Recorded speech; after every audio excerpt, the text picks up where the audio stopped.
Hello, everyone. Tom here. I'm with Bobby. We are going to record another wonderful episode here at the Noise Brigade. Bobby, how are you, sir? Fantastic. How are you? I am good, my friend. We had this idea for quite some time and really threw a bunch of notes out there. Cake decorating. What do you think about that, Bob? I love decorating cake. I've gotten really into icing with my genitals lately, and I'm starting to perform or to perfect that art form. I just feel like it adds a more organic layer to making the cake, and it's kind of like a paintbrush. It's Oh, easier to so control. so you like to cover yourself. Yes. Okay, so that really leads us into our real topic here, cover songs. And we are joined by two guests that have been with us a few times before, Danielle and Richie. You guys want to say hi? Hi. I didn't realize it was this kind of podcast. I didn't sign up for this. I was just hoping that it was. That's why I showed up. Yes. We're all just going to get naked and cover ourselves in icing. Ooh. Don't worry.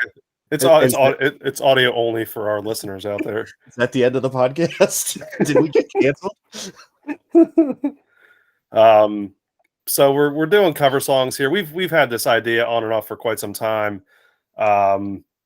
In the sense of we've kind of batted around. It's like, okay, what bands have covered songs that we think are better than the original, or vice versa, or maybe even getting into albums that were mostly covers, or just different things with cover songs. And I figure this would be really cool. We have a lot of notes here.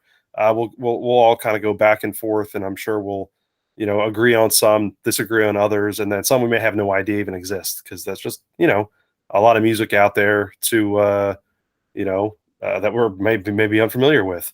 So I don't know, Bobby, you want to kind of kick us off here with kind of an opener, and whether it's a good cover, bad cover, doesn't really matter. Let's just do this. So the first one I'm gonna say is the one that kind of really was the impetus for me to want to do this show, and it is a song that I like the cover, and I literally, from when it came out, which I don't remember exactly when it came out. I know it was in the 90s, until like maybe a month or two ago, I didn't realize it was a cover. And it's Torn by Natalie Imbruglia. So you guys all, I'm assuming, remember this song? Yes, that was like what is that called? When it gets into your brain and just eats away at it? An earworm. Yeah, there you go. There you go. So this song is actually a song written by the band Edna Swap. And the first version of the song that was recorded and released was translated to Danish and released. And then the English version was performed by Edna Swap. That's more of a grungy, slow version. I definitely, I like Natalie Imbruglia's version. It doesn't hurt that she's cute. But this version, I feel like, is just cooler. It has more of an atmosphere to it almost. It's a very good song, and I really enjoy the original version. Probably a little bit more than the poppy Natalie Imbruglia version we got. I feel like we're gonna have to hear you sing the Danish version so that we get an idea before we base our opinion on it. Oh, I haven't heard the Danish version. Oh. No, I've only heard the American version by Edna Swap, not like that one. I haven't heard the Natalie Imbruglia, or not the Natalie Imbruglia, the whatever the hell the Danish band's name was. I don't know. I didn't write it down. Fuck them, they're Danish. And that's how prepared we are. Yeah. I probably couldn't fucking pronounce it anyway. Let's be real. I know, but that was going to be the fun of it, Bob. That sounds more German than Dutch. Yeah, I know, but I don't know fucking Dutch either. So, fair enough. I don't know, Dutch Wonderland. That's it. No, that's German. Yeah, fuck, I know. Everything is German, god damn it. What the Pennsylvania fuck? Dutch, yeah. First recorded by Pennsylvania Dutch birch beer. That's recorded by Liz Sorensen. There you go. Liz Sorensen. Okay, so that wasn't that difficult, but I don't give a shit. I know the original. I don't know the original Danish version. I don't know the Edna Swap original. All I know is that elevator song was stuck in your head, as Danielle mentioned, an earworm. Yes. I wonder if I can play it. If that'll get us taken down. If I try and play it on my phone over the speaker on my. I think you should headset. just sing it. I think you're fine if you sing it. I can't do it. I can't do it. Look, here, listen. Can you hear it?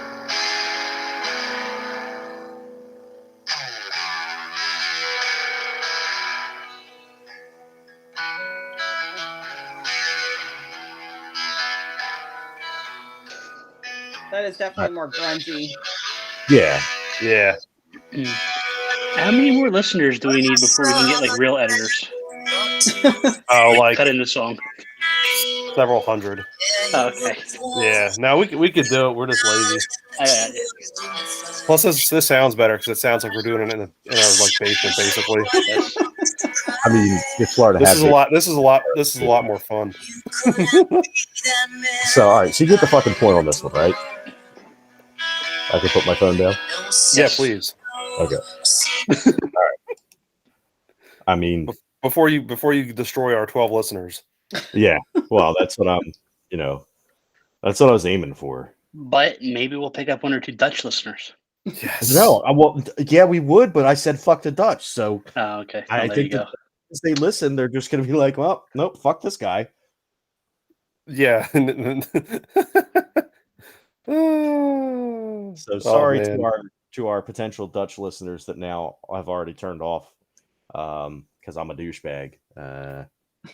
Yeah. So let's move on to the next one. Yeah, let's go to our guest here. Richie, what do you got? Cover you like, you don't like? What do you got? Well, we have all these notes, but I was just thinking of another one as we came in, and I think it was the Dutch thing that got me thinking about it, even though it's not Dutch. And that was 99 Luftballons, which was German. By Nina, who covered it themselves in English. But that's not the cover I was going for. I was going for the hardcore cover by 7 Seconds. Nice. They took that 80s kind of, new wave song, I guess you'd call it new wave, and turned it into pure hardcore as only 7 Seconds and the crew could do. I just love that song. Yeah, dude, I know exactly what you're talking about too, because I'm a big 7 Seconds fan. So yeah, that's a great cover. Yeah. But that song's been covered by Bob. Was it Goldfinger as well, wasn't it? Yeah, Goldfinger covered it. Yes. It was on their one. I don't remember the name of the album, but it had the baby doll and the coconut shell on its butt. 7 Seconds just got back together after being broken up for a while, but Kevin Seconds, one of the founders, was still touring, doing like acoustic punk, I guess is the best way I can describe it. I was gonna say, I'm pretty sure that Kevin Seconds was somewhere around here. He tours a lot with Kepi Ghoulie from the Groovy Ghoulies. So I've seen them in Philly, not lately, but before all this stuff started happening, a lot. Like every time they were here, I would try to go see them.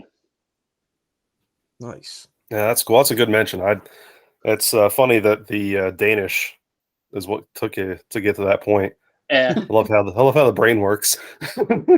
Luftballons. All right, I've Danielle. also been thinking about that from the Russian stuff going on because of the what the song's about. Oh yeah, good point. Good point. All right, Danielle, you want to take us down a different road here? What you got?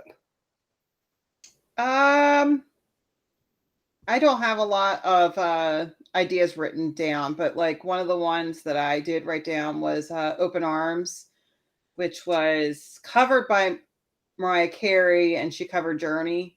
And this was the one that I was saying that I don't necessarily like this version better than the original, but for the longest time, being a teenage girl, I heard the Mariah Carey version more than I did the Journey version. Yeah, I could see that. And I'll be honest, I'm not a big fan of either or, so it's just not my cup of tea on either one of them. But I do know the song though. I love the song. I love both versions of it. But yeah, I have no disdain or hatred that way for it. Just not my thing, obviously. But no, it is a good cover, and both versions are good for what they are. But boy, gosh, how long that song's been around for? What the cover's been around for a long time now. Good Lord. yeah, that's why it didn't dawn on me until like I was older that like Journey, it's actually a Journey song. Yeah. And I'm pretty sure that people actually that listen to music knew that, but I didn't. I thought it was just a Mariah Carey song. Yeah, that's pretty wild. We're also the wrong generation for Journey, except for Don't Stop Believing. I don't know, man. Journey's got some good stuff. Okay. And crickets. All right, let's move on.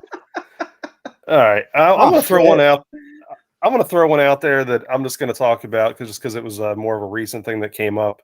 And again, I'm not saying that this necessarily is better than the originals. I'm just stating this as it's worth a listen just because of the differences. But there's an album put out about, 10 years or so ago now or more. Copies, Clones, and Replicants by Powerman 5000, which, it's a straight up cover album. And it covered anything from Eddie Grant's Electric Avenue to Should I Stay or Should I Go by The Clash. Again, I'm not saying that they're better. I just think that Powerman 5000 puts their own spin on it. You get that, that little heavier new metal flavor to it. The Should I Stay or Should I Go, which is obviously the Clash classic. Again, I'm not saying it's any better, but the song, the cover has a darker feel to it. And it's really interesting. It's I just like I like when a band does that, when they can put their own spin on an already amazing song, but they do something a little different with it. And I think I think it's interesting. I'm not saying better, but certainly different and worth a listen. It's kind of I've heard at least one of their covers, and I have to agree. Like they actually do a really good job with when they're when they do play the cover song, they do a good job putting their own spin on it, and it is enjoyable. Yeah, it's different. I'm not I don't know. I think it's one of those things I'm still on the fence on, because there's like a Whip It cover, by Devo. But it's so funny to hear like a Powerman 5000, doing that. But there's it's really interesting. It's I don't know. It's its own unique spin, and it's I don't know. Kind of reminds me of what was that Bad Religion Christmas album? Yeah, yeah, dude. Oh, I love that album. Yeah. So I don't know. All right, who wants to go next on something here? What we got? All right, I'll go. I guess I'll go next. We'll go kind of in order. Kind of keep the same order. All right. Yeah. So I'm gonna go with one of the, and Rich, you pointed this out here, and I have it a little bit down further in the notes. Johnny Cash did the American Records albums, and most of the songs on them, was it all of them? You have a note all of them. I couldn't remember if it was all of them. It was most of them. It looks like I don't want to say covered himself, but he did songs that he also did like years before. So just a little rawer, I guess you'd call him. Okay. So Johnny Cash, towards the end of his life and his career, paired with Rick Rubin on American Records, and he released what was it, like 5 or 6 albums or something like that, with American Records. And obviously the most famous one, I think the most famous song that he recorded while doing those was a cover of Nine Inch Nails' Hurt. And I don't know how I missed that Nine Inch Nails perform the song and everything. But when I first heard the song, I thought Johnny Cash wrote it. And so to me, that has always been the definitive version. I've heard the original. The original's good, don't get me wrong, but I feel like Johnny Cash adds this, like you said, Rich, you put it perfectly. It's more of a raw feeling to it. It's more emotional. It's more.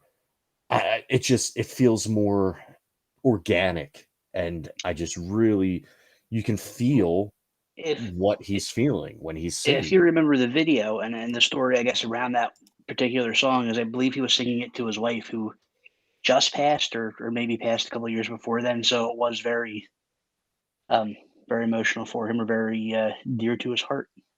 Yeah. It was really good, and the video is heartbreaking, dude. Like, the video will make you cry. I'm telling you that right now. If you haven't seen it and you feel like you need to leak out of your eyes a little bit, go ahead and give it a watch. Yeah, I agree. I was a huge Nine Inch Nails fan, so I knew very well about the song. But the funny thing was, I grew up. My dad was a huge Johnny Cash fan, so kind of had the best of both worlds there. Really diving into that one, and yeah, the Johnny Cash version superior. Richie put a note on there too about the Depeche Mode song. Personal Jesus. Yeah, that's a fantastic cover too. Yeah, that's on the same album, right? Yeah, Yes. yeah. You do have that there, but I don't know. Danielle, you got any thoughts on the Johnny Cash covers there?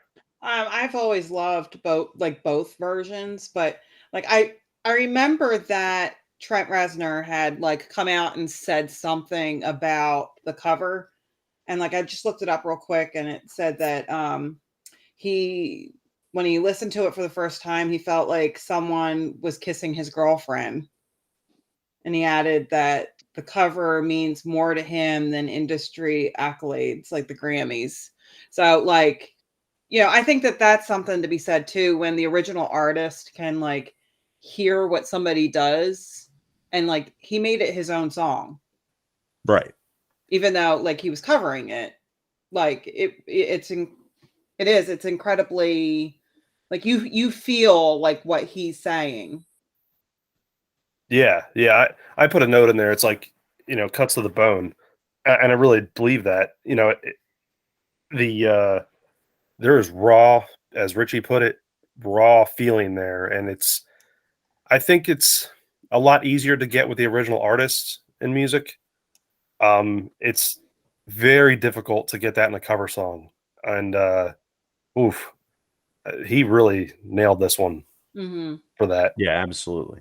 My personal opinion is that I think that that's one of the best covers like out there for me. Yeah, I concur. I have it in the notes. That's to me straight up one of the best covers of all time.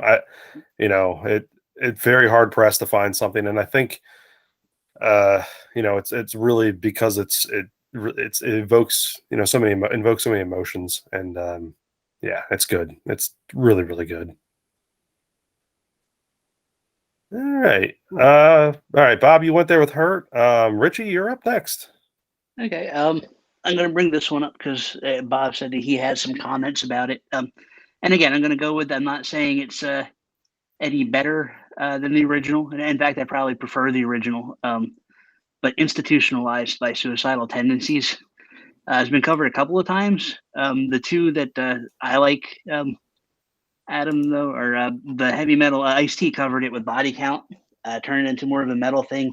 Changed a couple of the lyrics around just to kind of, I guess, fit more with him and his style, and did a video to it, which is also awesome. And then a couple of years ago, there was a Dr. Demento album called Covered in Punk, and Brock from I was going to say Adult Swim.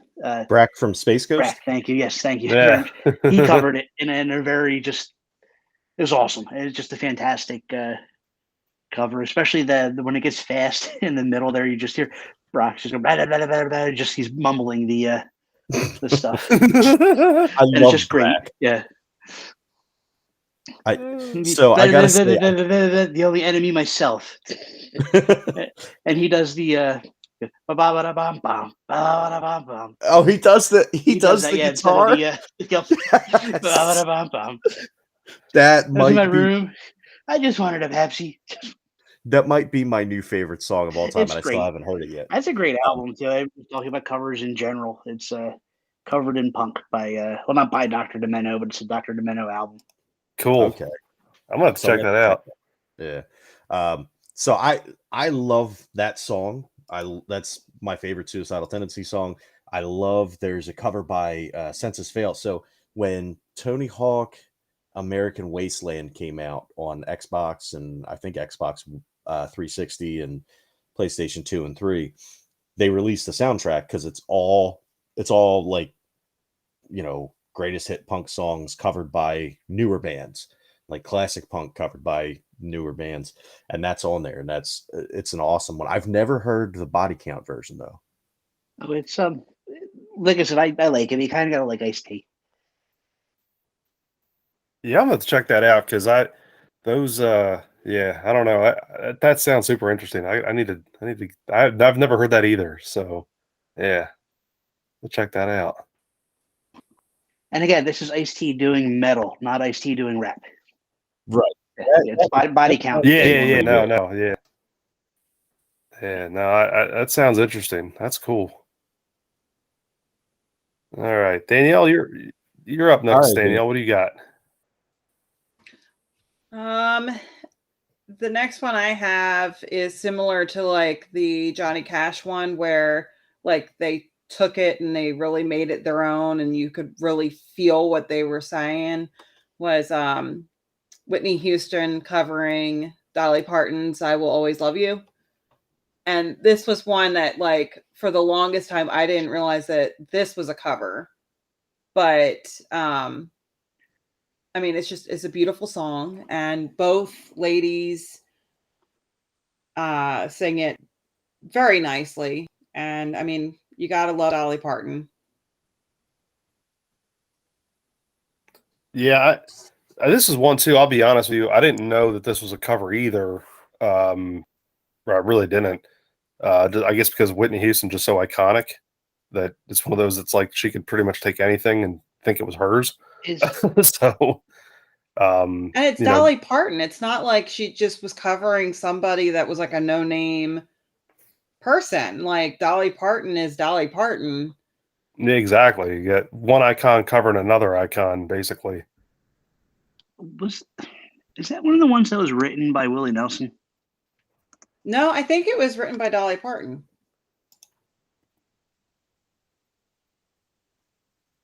Maybe. You're right. I mean, it's fantastic by both of them, and I'm glad Danielle's here because I don't think we would have came up with that. Yeah, no, I don't think that she did write it. Okay, cool. Yeah, no, and you know, I think that's a great thing. Like, you know, I guess we probably should have prefaced going into this. The four of us have, you know, obviously wide and varied musical tastes, but on all different levels and aspects, and coming from different genres at times. So I think that's what the great thing about kind of getting the four of us together and doing this is that, yeah, there's a lot of these that, you know, hey, we all obviously love the Hurt, you know, Johnny Cash version. But there's other things too that, like, I would never have thought about that either. And the Whitney Houston version of a Dolly Parton song, and some of these other things, you know, Richie, you know, just brought up an Ice-T, you know, version of a song that I've never heard. So it's really cool, and I think that's what's kind of we'll go down some different roads doing this. You know, just kind of where we're at. So this is kind of awesome. Speaking of, I'm going to kind of jump around my notes. I'm not going to go straight through. But the one of the things, because I think, well, you know, some of the items we can save for last so we can have some good banter back and forth. But one of the things I was thinking about was the Acoustified album by Darren Miller, who was the former lead singer of CKY. He had released the acoustic album at the tail end of 2013. And he basically took, and it was like, you know what, I'm going to make money or try to make money off of the songs that I'm famous for singing, but kind of on my own. So he just releases this acoustic album, and he does some really good versions. But there's a personal favorite of mine. There's a CKY song called "Close Yet Far," except his acoustic version is like way better, in my opinion. It's really good. It's kind of somber. Just, you know, does a just really nice job. Bob, you familiar with this album at all? I'm not.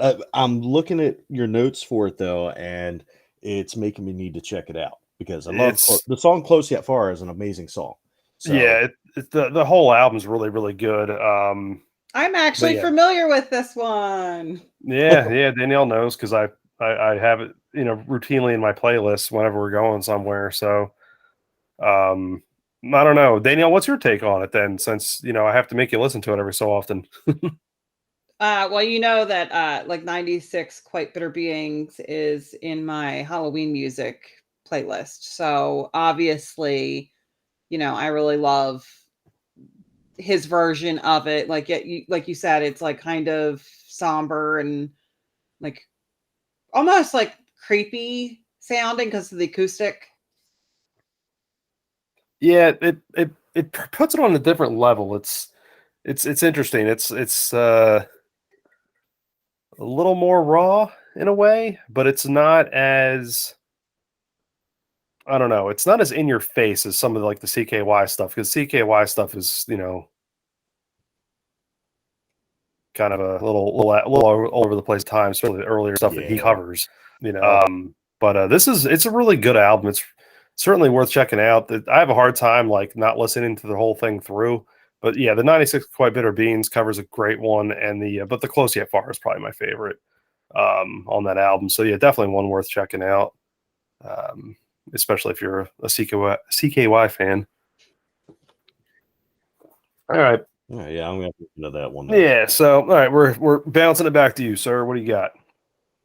All right. So let's go with let's go with one of my personal favorite cover songs of all time, and we're gonna do "Rudy Can't Fail," covered by the Mighty Mighty Boss Tones, originally done by the Clash, and I love the song. It was on a Clash tribute album where a bunch of different bands covered songs, and this one just always stuck out to me. It doesn't hurt that it's one of my favorite bands of all time covering the song, but it's also just a really good song. And we've got the Clash elsewhere on this list for covering a song, and they're also on it for having a couple of their songs covered. So, have you guys ever heard this one? I'm sure I have. It's funny though. Like I go back on it. I probably haven't heard it in a long time. This was released quite some time ago, wasn't it? Yeah, it was.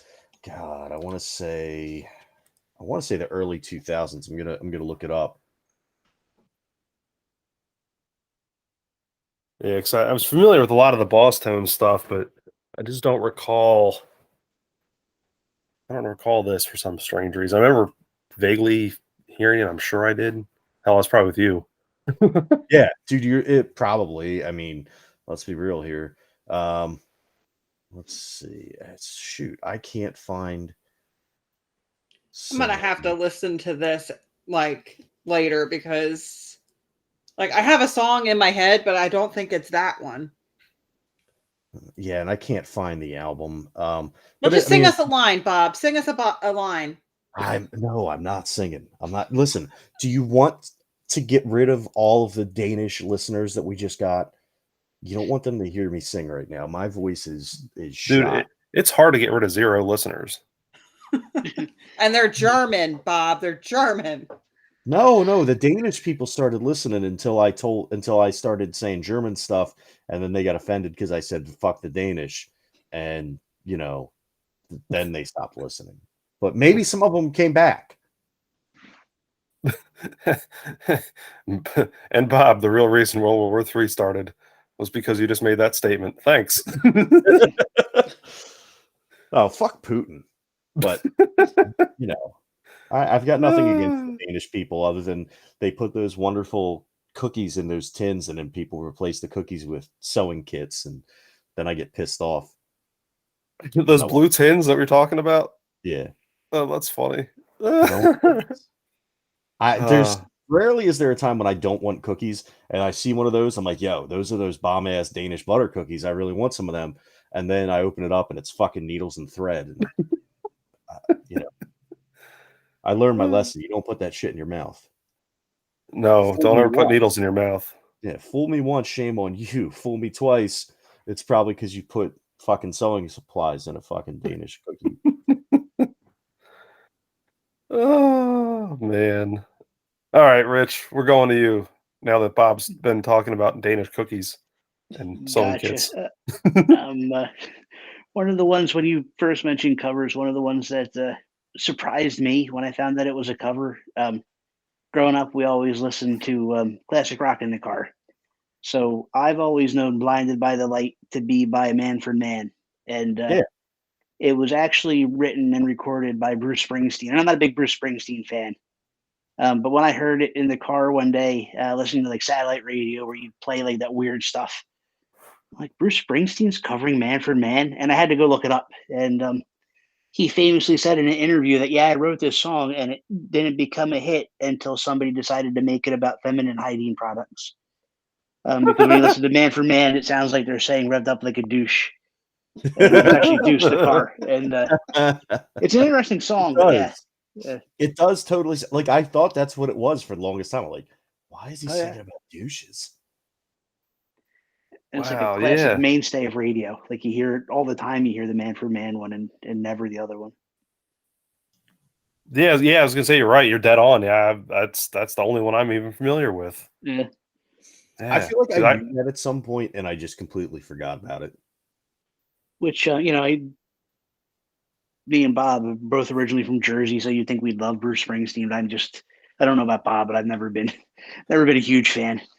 No. Story when I was in tech school in the Air Force, I was playing Dreamcast, and I had Bruce Springsteen's Greatest Hits on, and it was like late on a Saturday night or something, and I was just kind of rocking out, and the sergeant, one of the first shirts, walks by and he goes, "Hey, Airman Springsteen, turn it down." so yeah, I mean, I do like Bruce Springsteen. I'm not like a super fan or anything. Like, I'm not following him around. I'm not like, these Dave Matthews Band fans, like being dirty hippies in a van following Dave Matthews Band around and getting shit dumped on them in a bridge in Chicago. But that sounds awfully specific, like it happened before. It did. No, it did. You didn't know that? To you? No, not to me. To a bunch of Dave Matthews Band fans. No, I did not know that. Yeah, didn't it happen whenever they were on a was it the Chicago River boat tour, or was it a Yeah. And they were on a Chicago River boat tour, and they were going under a bridge, and I don't even remember how it happened, but somehow shit got dumped on them. Like literal human excrement got dumped on them from the bridge onto the boat. Yeah, I remember that. Yeah, now going back to Springsteen, I've never been a big Springsteen fan either. So, I don't know. I agree with you, Rich. Springsteen was not my cup of tea.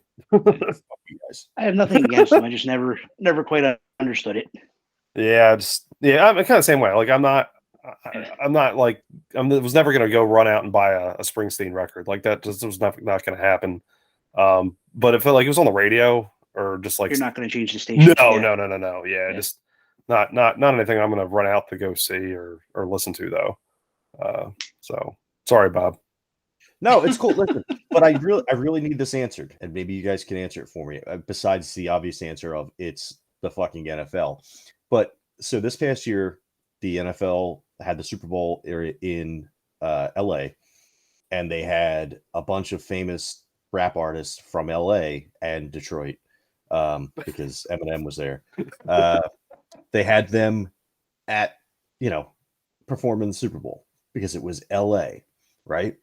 So the Super Bowl's played in New Jersey, and I don't want to hear this New York bullshit. It was in Jersey. Unless North Jersey is going to officially become part of New York, it's still part of New Jersey, whether we like it or not. Anyway, I digress. They had Bruno Mars and Red Hot Chili Peppers as the fucking halftime show. How do you not have Bruce Springsteen and Bon Jovi? Because they don't want people to change the channel. People change the channel no matter what. I mean, fucking Red Hot Chili Peppers, dude. Look, I like the Chili Peppers, but I don't want to see them play a halftime show. But I'm saying it's Jersey. How do you not have... You've got two huge rock acts from New Jersey that are synonymous with Jersey. How do you not have at least one of them play there? I think a lot of it, and I saw something. Again, I don't know how valid this is, but supposedly those artists that do the halftime show don't make any money. Like they're not paid to do that.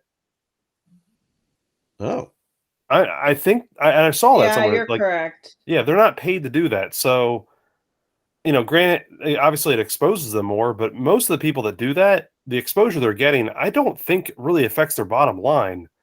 I mean, other than maybe it gets some more streams or more record buys in the intermediary for another month or so after the performance, and maybe it ups some ticket sales. But I mean, a lot of those people are going to sell out shows anyway. So I don't know. It's weird. I think it has to do with hey, what's our compensation ultimately going to be? An availability thing and sponsorship. I was I gonna think say, did they even approach them? Like maybe they turned it down. yeah. See, I don't know all that. I'm just gives me a reason to be irrationally mad at the NFL. So, Well, I mean, they give you a lot of good reasons to be mad. you're not wrong. I care less about Bon Jovi than I do about Bruce Springsteen. To be fair, Yes. same. There's quite a few songs from their early catalog that I'm into. But like anything from 2000 on, I just kind of could not care less if I never heard again. I like Heather Locklear and Valerie Bertinelli. Didn't they like married to Bon Jovi people? I think so. I think they were at one point. Bob, Like Richie Sambora, right? Yeah. Bob, if Yes. you want a Jersey artist to play halftime, Billy Joel. I would love to see a Billy Joel, Elton John halftime. You know what? Part of me would like to see that, but Billy Joel, I mean, is he from? I'm gonna be ignorant here. Is he from Jersey? Because He is North Jersey. Yep. Yeah, I just looked it up. He's from Hicks. Oh wait, no. Hicksville, New York. He is New York. Oh, he's from. See, I thought he was from North Jersey. I thought he was North Jersey too. No, I've always associated him with New York. I mean, again, to be fair, I associate North Jersey with New York. So, Did you don't know really that there have- was a town called Hicksville? I mean, it makes sense. I would figure it'd be in Florida. Oh, I thought it'd be here. Well, Yeah, exactly. Right next to Possum Trot, Tom. That's right. See, that's what you guys don't know. Our town is legitimately in between Possum Trot and Monkey's Eyebrow. Right Yeah. in between. Right in between. it's better than like. Never mind. I don't know, but we I live in PA. We have intercourse. that's true. And Blue Ball. And Blue Ball, Intercourse, yep. PA. Yep. And Beaver. Yep. I'm Good just old- waiting for Pennsylvania to start a town called Dong. Don.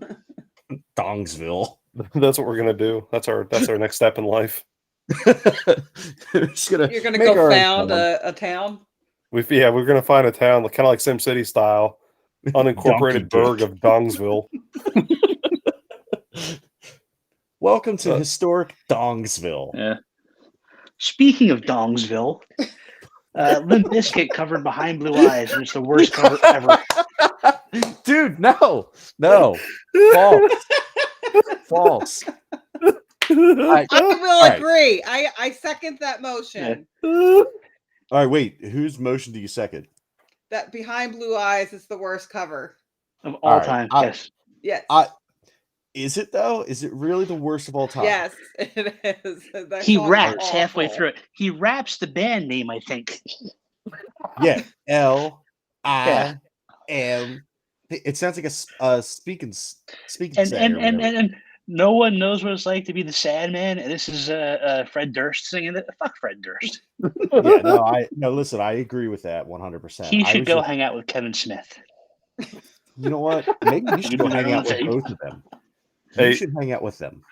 Rich, I put a note on that with your Behind Blue Eyes. Realized last year they also did a cover of Don't Change by NXS. Yeah. I mean, it's not as bad. I can't say it's as bad as Behind Blue Eyes, because that's tough to beat as far as bad, but it's bad. No one knows what it's like to be hated. Listen, I'm with them. no, because you She's have shaded. the worst cover of all time on here. And do you want me to jump to it? Because I'll jump right to it. But I It's have to do it Rocket now. Man by William Shatner. No, see, it's not the worst. Oh, dude, but I feel like it is. Either Isn't that like kind of or- spoken word though? Yeah. Either Yeah, that or it's a Have you goof. ever heard the cover of Waiting Room by Adam and His Package? I've never heard of Adam and his package. Okay. This sounds like a setup. No, I swear to God, it's not. I swear to God, it's not. So Adam and His Package, it's a dude from Philadelphia with like a synthesizer. And he sings a song called Philadelphia, and I really like it. And he has a couple other songs that are okay. Then he has this version of Waiting Room by Fugazi and it's just Jesus Christ. It makes me want to like just jump off a bridge. It's fucking terrible. And on the first couple times I listened to it, I was like, "Oh yeah, that's kind of clever. I like that he did that." No. Well, see, I'm It's gonna fucking- go back to Behind Blue Eyes because it was a famous song by a famous band, covered by, I guess, another famous band, but the band that sucked. Rough. All right, I will agree then because it is fucking terrible. If you're gonna All do right. Terrible. All right, Danielle, what do you got cover wise? Good, bad, indifferent. What do you got? Hallelujah was written and originally recorded by Leonard Cohen, and it like did nothing. Like nobody listened to it. So then it was picked up by Joel Cale and covered and released, and that really didn't do that great. And then but Jeff Buckley heard it and he covered it, and that's the version that like everybody thinks of. That's the one that made it into the movie Shrek. No. So yeah, that's actually been covered twice from the original song. Wait, and hold the on. third one was the one that made it big. No, the one from Shrek was the one by Rufus Wainwright. Okay, so then it Four was times. 4 times then. Yeah. Yeah, because Okay, well, Jeff really, Buckley's the one that like that's the one that made it big was the third cover or the second Yeah. cover. Yeah, that's because I knew of Jeff Buckley's version, and then when I heard it in Shrek by Rufus Wainwright, I really, really liked it. And I downloaded that version illegally. You're not And got a supposed to virus. admit that. I don't give a But shit. Statute of limitations is up. In Watchmen, during the sex scene, they used the original Leonard Cohen song. Yeah, they do. You're right. Yeah. And Because that's what you Malin want to Ackerman's listen hot. to when people bang. Yeah. Oh. In what movie? Watchmen. Oh. That's horrible. It's Yeah, it's it's gonna not be a this- good movie. I would say I like the movie. I just don't like that scene. It's just bad. Was it bad the choice movie? of songs.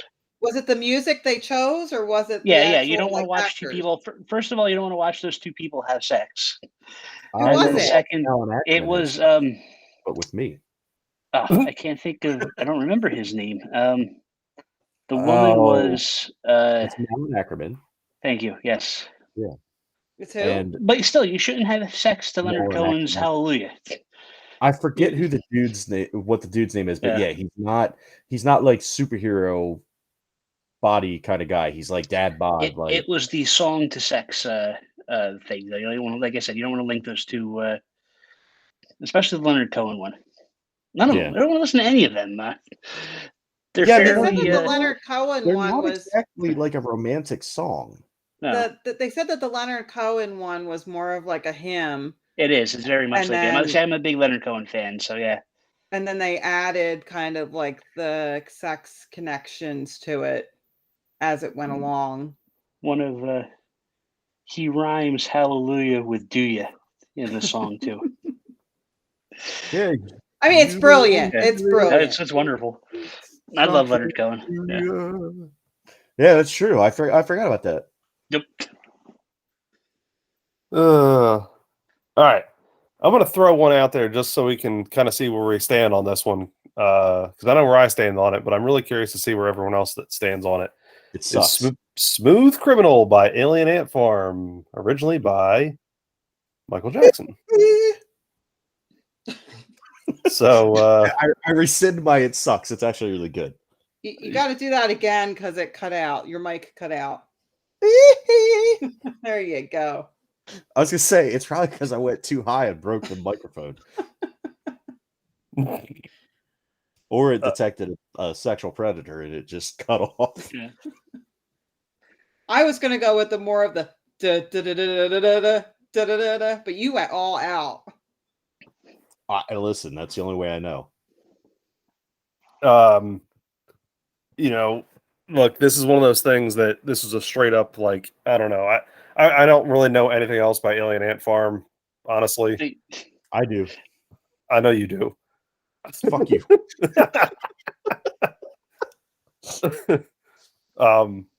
So I really like this version. I think this is one of the rare instances where you can take a top-notch artist and top them. You know, I think you would like that. Well, you know. Hey Tom. I don't know.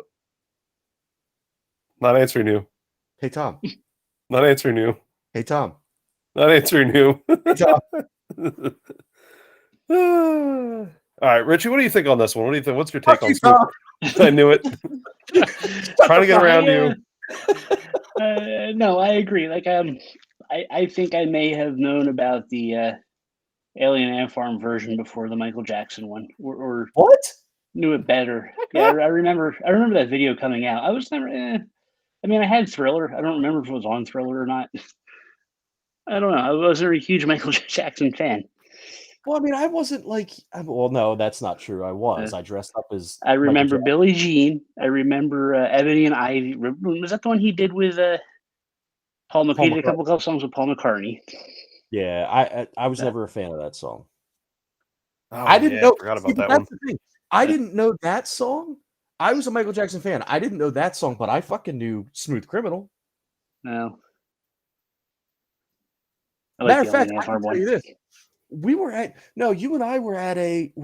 I feel like you were there, a bowling party in like fucking 4th or 5th grade, and Matt Borelli was there with his Discman, and he had Michael Jackson's "Smooth Criminal" in it. I may have been there. I don't remember that.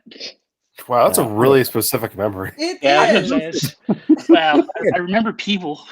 All of the shit that I forget because I hit my head so many goddamn times, and that's the shit that stays in there. That explains a lot. Great memories that have fallen out of my ear, and that is just wedged in there for some reason. Did you forget it because you were struck by a smooth criminal in the head?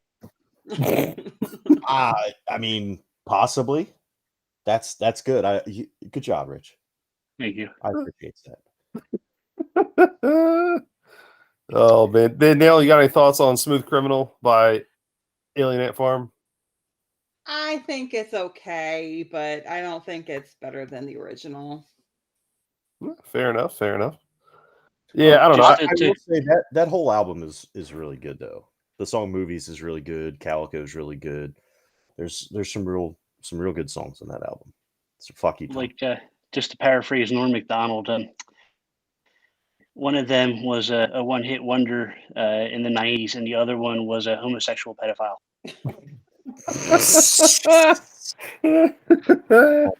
Oh my God.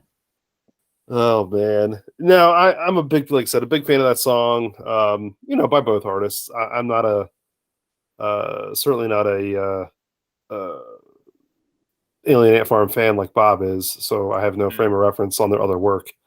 And I don't mean that disrespectfully, Bob. I just really don't. I don't know how no, stuff really is. I get it. You don't have any taste. It's okay. I think Billie Jean was the better song. But do you want to talk about a terrible cover? Billie Jean by Chris Cornell. Ew, he covered that? It hurts me to say that, but he does this bluesy, just dragged out fucking version of it, and it's so slow. Like, it's just, oh my god, it's fucking terrible. Shit, we're missing the obvious one. Madonna, she covered long time ago. Day the Music Died. Oh, yeah, That was so Oh bad. my I got out of my head until you started talking about bad cover songs. Wow. Yeah, that was fucking terrible. She turned into like a techno dance thing, even though she was 60 something. Yes, that was horrible. That was a fucking terrible cover. Oh my god. See, that was one of the things that I was happy fell out of my ear. Like, now you fucking crammed it back in there. Thanks, kid. Okay, add to that, because it's right around that same time frame when that song came out, is the Britney Spears "I Love Rock and Roll," her cover of that. That fucking happened. Yeah, didn't which by the way was a cover in and of itself. Yes. Oh my goodness! Didn't Jessica Simpson do one? It was her and her sister that did a cover. Yeah, I forget the song though, but it was bad. Let's see. And somebody else did "Pour Some Sugar on Me." Wasn't that Britney Spears too? Oh god! Like that time, like there was a couple of years there, like in the early 2000s, where like the pop singers were just coming out with like really bad covers. So here's what I want for my birthday. I want a toaster and a bathtub. Fuck, those songs sound terrible. I think Jessica Simpson did more than just that. She did 9 to 5. She works hard for the money. She covered These Boots Are Made for Walking. Oh, that's what it was. It was the boots. Why? Boots made for walking. Well, I know why she did that one. She did it because she was starring as Daisy Duke in the Dukes of Hazzard movie. That's right. That's right. Oh my god. And it was boy. That talk about a terrible fucking movie. I wanted to like that movie so much because Johnny Knoxville and fucking Stifler were in it, and then you got to see Jessica Simpson as Daisy Duke. What is not to like about that movie? Everything except for the movie. Like, the movie was the worst part of that. The whole thing. It was just terrible. Shouldn't have been made. It was a terrible idea. It was a bad idea by terrible creative. Yeah, that didn't work. I don't know. There's a lot of interesting, really bad covers we can get into, which I do want to do some more of these because there's just some really, as much as the good ones we've talked about here, there's some just really bad ones. I mean, we brought it up earlier. I know with the William Shatner stuff. That's not the only thing that he did, though. That was a whole album, wasn't it? He did several albums. He's but I mean, prolific, just covering stuff in that same like spoken word crap. I don't know. I guess when you just have enough money to do whatever the hell you want, you can do whatever the hell you want. I mean, who's going to tell you no? Fucking somebody should have. Exactly. But, I'm sure it had cursing tonight. What the fuck is up with that? Huh? I'm the only one cursing tonight. What the fuck is up with that? You're usually the only one that does. Can somebody else curse, please? Poop. No? God damn it. I am going to be the reason we get explicit. I think I cursed a couple times. Did you? Okay. All right. Well, we haven't started talking about Kevin Smith yet, so it's all good. Well, that's true. That's true. I just said hell twice, so. Yeah, but hell's not a curse. It's a place. I'm going to go rinse my mouth out with soap. All right. Let's see. I can start cursing. Somewhere in our notes, somebody said that Nirvana's cover of The Man Who Sold the World was better than David Bowie's original song, and that's just wrong on so many levels. Let's do it. All right. Let's do it. That was me, and I love David Bowie, don't get me wrong, but I just dig this song more, this version of this song more. I don't know why. And I'm not saying that like I have like an absolute disgust for the original. I don't. I love the original. I just like this version better. That's just a personal opinion. You know what I mean? Like, it's just that's just how I am on that one. But I love this whole album though. There's great The Meat album's Puppets covers. fantastic. I'll give you that. Yeah, There's and I great Meat like that. Puppets covers. You mentioned I think you put a note in here about Lead Belly's In the Pines. Yeah. This whole album is just top to bottom, and Danielle can attest to this. This is one that I will have in like the entire track listing basically throughout playlists. I still absolutely. have the DVD. I think I bought it like right after it came out, and I just carried it with me every move, so I still have it. Nice. Yeah, it's fantastic. So I don't know. Any Bob, Danielle, you got takes on the Nirvana Unplugged? I love both versions. I've got a hot take. Oh boy, I've already given it to Richie, and he was not happy with me about it. Nirvana's overrated, man. What'd you say? You heard me, bitch. did he say Bowie was overrated? No, What? no. I didn't hear Throw what you him said. off right now. We didn't hear you then. No, I think he said Nirvana. Did you say Nirvana I or would Bowie? never Was say Oh, overrated? Nirvana's Bowie. overrated. Oh, Nirvana's that's just as overrated. bad. I would never say David Bowie's overrated. But Nirvana to me is overrated. I can appreciate their contributions to music. I do agree that they've had some great songs. I think if Kurt Cobain didn't wake up sober next to Courtney Love and realize what he had done and blown his brains out, I don't think that they would be. I think that they would be at the level of Pearl Jam. I don't think they'd be this deified band. Wait a minute. Are you just jealous because he was holding back the other guy, the Foo Fighters guy? Is that what Dave this Grohl? is? No, I do. Now that's the best thing that Nirvana has given the world is the Foo Fighters. Ugh. I will say that right now. Oh boy, And I have no problem saying that. Didn't you like Clerks 2 too? Fuck yourself.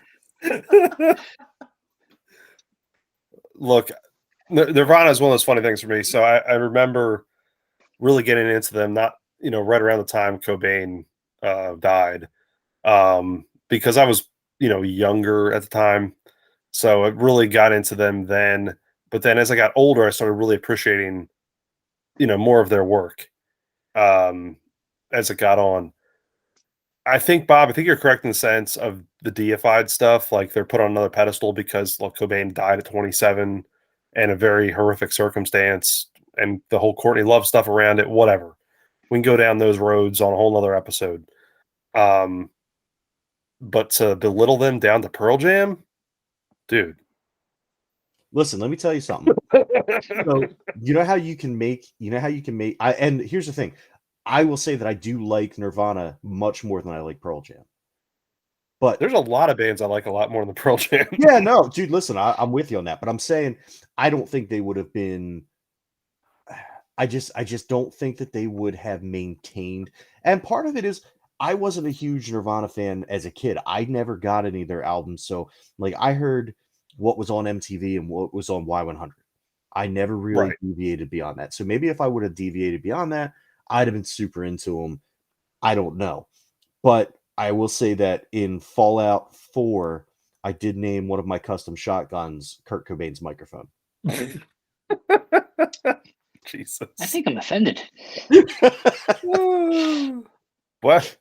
That takes a lot too, man. My goodness. It was that going back to Unplugged, it was Kurt that got me into the Meat Puppets. Like I heard them like, oh, I like these Meat Puppets. Because he actually brought them out on stage when he did the covers for Lake of Fire and Plateau. And then Daniel Johnston too was down there lower and thing. It was Kurt Cobain that got me, introduced to him. So yeah, and I found I'm the same age as all you guys, obviously. So I found them out much later too. But yeah, it was. I think it's one of the bands that kind of defines that generation of music. And I guess I can understand how you see. I feel the same way about Elvis. I think Elvis is a horrible. I'm not horrible. I just don't like the music. It's not my kind of music, but I can understand the things he did for rock and roll and for like the other bands that came after him. The same way with Nirvana, but Nirvana, I love their because I just like the music. So, all right, let me ask you this. Let me run this one past you because you might want to kill me over this one too. How do you feel about Kiss? Kiss, I could take or leave. They're a good band. Okay, that's not true. I put it there. I've seen them live a couple of times. I never paid to see them live. It was always like I won the tickets or whatever. And I've watched Kiss Meet the Phantom of the Park, the 1970s classic. They're not a great band. Like I don't think their music's fantastic, but it's fun. They're a good let's get drunk or high and listen to music band. They're a fun band, but they're not a great band. Okay, so that's how I feel about Nirvana, and I feel See, now to clarify, I feel the same way about Kiss. Like Kiss, they've got some songs that I really like. I'm really into them, but I see them, and maybe it's imaginary, maybe it's just in my mind, but I see people putting them up here as like these rock gods. And No, I'm they have not, a very I'm not at that level. they have the Kiss Army. Who's See, Right. now I think what you're going for, I would have used, and I'm a big fan of the band I'm going to mention too, but I can understand the comparison, and that's the Grateful Dead. There's a very vocal group of people who love Dead, and I can understand why you wouldn't like them too. So I get that, but again, Nirvana, they created a whole. I'm not created, but they made popular a whole genre of music. And I think it's just that, like, if I were to compare Nirvana with another band, it would be the Velvet Underground, or I think Elvis is another good thing. The Clash we mentioned before. I think they're one of those genre defining or time period, maybe a better thing. A time. Yeah, generational. Yeah, thank you. Generational band, and I think that's it. Well, and that's where I mean, and again, I don't hate Nirvana. I don't dislike them. I just don't think they're as great as a lot of people make them out to be. And again, that's my opinion. You know, I do appreciate what they contributed to music. Again, I mean, without Nirvana, there's likely no Foo Fighters, and the Foo Fighters are one of my favorite bands of all time. So I'm definitely grateful. But I just, you know, I don't put them, they're not in my pantheon if I'm, you know, making my rock pantheon. You were a big Green Day fan before they sold out and made Dookie too, so I understand. Well, fuck you. They're just too popular yet. No, I liked Green Day when Dookie came out. I liked Green Day. Nimrod kind of lost me. And they've been hit or miss since. But I still but I never had any ill will towards them for changing up their music. It's not like they were Sugar Ray. So Tom, I'm sure you remember from working at Tunes, you had to have gotten some of their old shit turned in, right? Like the Lemonade album. What, Green Day? No. Sugar Ray. Sugar Ray. Yeah. I'll be honest, I don't remember seeing anything other than the popular stuff by Sugar Ray. So but Green Day I remember seeing, because I actually had a lot of like Kerplunk, and we used to see that from time to time. But like, no, the Sugar Ray stuff, I don't remember anything other than the every morning crap. They were originally like a metal band, and they were on Headbangers Ball and all that shit. And then they put out that album that had Fly on it, and it was like a cover of Stand and Deliver by Adam Ant, and it was really good. Like, it had no right being good, but it was that, and then a bunch of metal songs, and then Fly. And it was like, what the fuck? Why is that song on this album? Did they misprint this shit? The only thing I know about Sugar Ray is that when I was doing my behind the wheel driving, Fly just came out, or came out a little before that. So it was like the only song they played on the radio like 3 times an hour. Jesus. Yeah, and then after that, none of their albums after that had any kind of. There was a cover of Abracadabra, which I don't remember who actually sang the original song, but that was on like the follow-up to that album. And then everything since then has just been super poppy crap. Which not unenjoyable, but not when you listen to like their early stuff, and then you go to one of their latest records, it's such a complete departure. It's like that's selling out. You And I know, don't think people who Abracadabra, sell the out- Steve Miller song. Possibly. Abracadabra. Yeah, Steve Miller Band. Yeah, Reach out and grab you. Yeah, that was Yeah, fucking yeah. terrible on my part Hey, too. he's singing. Danielle, I he did it. apologize, Steve Miller. I butchered your song. Danielle, because I want you to talk about a couple of these other ones that that I know you listen to a lot. Just real quick, what's your take on Kiss? Because that's one that we didn't talk about at all, hardly. I'm pretty sure that if my life depended on it, I could not name one song that they play. Love it. I mean, rock my and roll best all night. friend. Yeah, there Some you part go. of them There you go. today? My best friend was Um, like obsessed with them, but God like Gave Rock and I Roll to never Me got for you. into it. I never got into it. All right. I just wanted your Wait, takes. actually, God Gave Rock and Roll was Billy Preston, right? So Kiss covered that for Yes. to get back on point for the Bill and Ted's Bogus Journey soundtrack. Right. And then it was Yep. stolen, but they called it, they almost tried to make it a sequel where they called it God Gave Rock and Roll to You, 2. No. Yeah, it was so stupid. Like, and then they used it in the Rock of Ages. I thought it was a good cover. It wasn't. I mean, Billy Preston's cover version was better, but it wasn't terrible. No, it wasn't a bad song. I'm not saying that. I just hated their naming convention. All right, Danielle, you had thrown down a note here, and I want you to talk on this because this is one of the ones that you introduced me to, and postmodern jukebox. You want to give us a little bit on that? Yeah. It is a bunch of people that like collaborate and they get together and they put out covers of like modern music, but then it like has a twist to it. So like they'll do some with like a jazz or some that like swing, and just like they put like a old twist to like a modern song. So like a couple of my favorites from that are Grenade. They do one that's a lady does Toxic, like the Britney Spears song.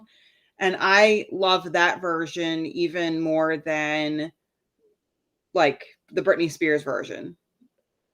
Like I don't even care for the Britney Spears version, but like I could sit there and listen to that like all day. Dream On, Halo. And they have like the same people come back and they like collaborate. So like Haley Reinhart, I think she was a contestant on American Idol, I'm thinking, but she does Creep and Seven Nation Army with them.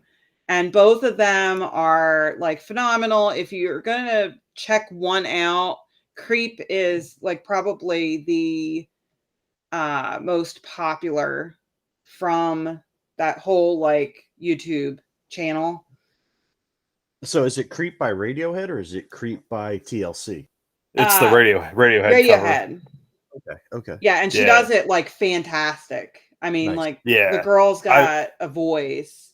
Yeah, Danielle has had me shown me some of this stuff, and it's, oh my goodness, it really is. It's excellent. I know. I believe Richie threw the note down there too on one of this. I've listened to them for a while too. Yeah, I enjoy them very much. Yeah. It's excellent. It's very well done too, Bob. If you haven't checked any of this stuff out, it's worth your time. And their videos are excellent too. The way they're presented, they're very professionally well done, and just excellent.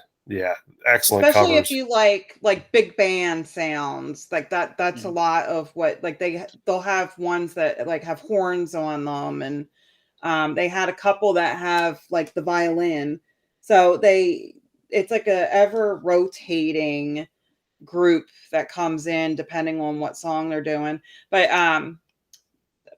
probably one of my favorites from that is they've had Puddles the Clown on there. and he's done some covers of Chandelier and Royals. He also did Mad World, a cover of that. Yes, and that was awesome. Yeah, he did that with Haley Reinhart. That's the girl that does Creep. So like the fact that you've got this like guy dressed up as a sad clown singing with like this girl that has a phenomenal voice, and he's got a really like great voice too. Yeah, I mean, I love it. That's what I listen to in my car because like my kids love it. And I mean, it's like, you know, again, modern songs, but just a different spin on them. Yeah, I have heard of them before. I do enjoy their music, and I am gonna have to listen to some more of that now that you're mentioning it. But we're gonna let's do one more little piece here. We're gonna have to do a two-parter with this one because there's a lot more notes we haven't hit here. We'll record part 2 on another evening. But Danielle sent me a message about half an hour ago, and this I think this is a great way to close up part 1 here of our cover songs episode. I found the best cover, guys. Yep, you want to give us that on who it is and what song it is? Yes. Are you guys ready for the best cover ever? Sure. All right. So this is a song by Styx called Babe, and it was covered by Lily Rose Depp and Harley Quinn Smith. Oh my God. I forgot she was in a band. Oh, it was horrible.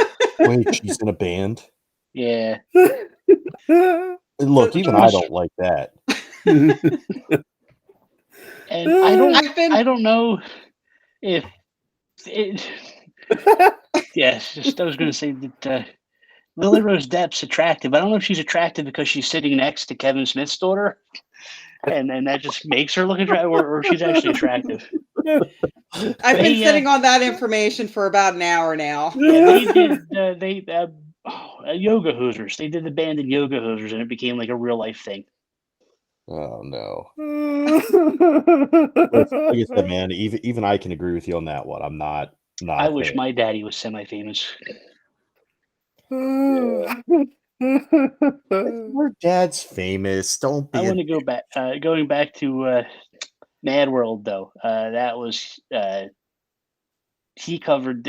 Puddles covered the Gary Jules version, which was on the soundtrack to Donnie Darko. And also, I think they did it for. It was definitely Donnie Darko, but it was in the commercials for Gears of War, the vampire movie. Why can't Lost Boys? That may have been on the Lost Boys soundtrack too. But it was originally a Tears for Fears song that was totally different than the Gary Jules version. Yeah, I forgot all about that too. Until you mentioned, until you said Gary Jules, I was like, oh yeah, Donnie Darko. Clerks, going back to Clerks 3 is coming out. We get another repeat of that too. I can't. I feel like a 5-part podcast. We should watch that live. We should do that live stream Clerks 3. I'm going to put it out there here real quick. I just sent Tom a picture of it, but when I Googled Harley Quinn Smith cover, like right below that, is a Google ad for crotchless panties. Oh, there you go. What? So I don't know. I don't know what algorithm that brought up. But I don't think they're crotchless. I think they're no. It looks like they have a zipper. Oh, it disappeared. I think they're like together, like, but it's like a picture of a vag on it. I don't. You know they it's wholesale. they personalize an ad, so I don't know what you've been searching for. I don't know, but I'd love to see Bob's personalized ads because especially after his Amazon searching earlier tonight. Yeah, my algorithm is screwed. I'm just gonna not go on the internet ever again. Well, now it's showing me John Travolta, so we're good. I mean, I feel you can buy John Travolta. No, it's pictures of him coming out of Studio 54. Because he was wearing crotchless panties. Apparently. He put out an album, but I don't know if there were any covers on it or if it was all original stuff. Oh it was like in the Vinnie Barbarino 70s kind of era. I don't know. That sounds like something we got to put on our notes here because that's I don't know. Has Kevin Smith done any covers? I would like to know. No, but Oh. the Family Guy did. He does covers of just like the Shakespeare. Postmodern Jukebox, but not as good. Standards, Oh covers of yeah, that's standards. right. He does Seth do that. MacFarlane. Yeah, I forgot about that. I'd rather watch all of Kevin Smith's stuff in a row. See, I don't like Seth told you MacFarlane it. either. Oh, Kevin Smith was man. good. He just, I don't know what happened. Age, brother. Oh man. To us all. Oh man. All right, guys. We'll definitely have to reconvene. We'll record a part 2 of cover songs, and it obviously will not just be cover songs. It'll be complete randomness. Bob, do you want to sign us out here for part 1 of this wonderful cover songs episode? So thank you first of all to our guests, Danielle and Richie. Thanks. And welcome Richie, to all it's of our, ours. It's ours. They're Yes. the guests now. welcome to all of our new Danish listeners. Make sure you check us out on Twitter, on Facebook, on doublewidecoffin.com, and on bigbeefyshootyboys.com. That's boys, BOIS. Till next time, we have been the Noise Brigade. We're out.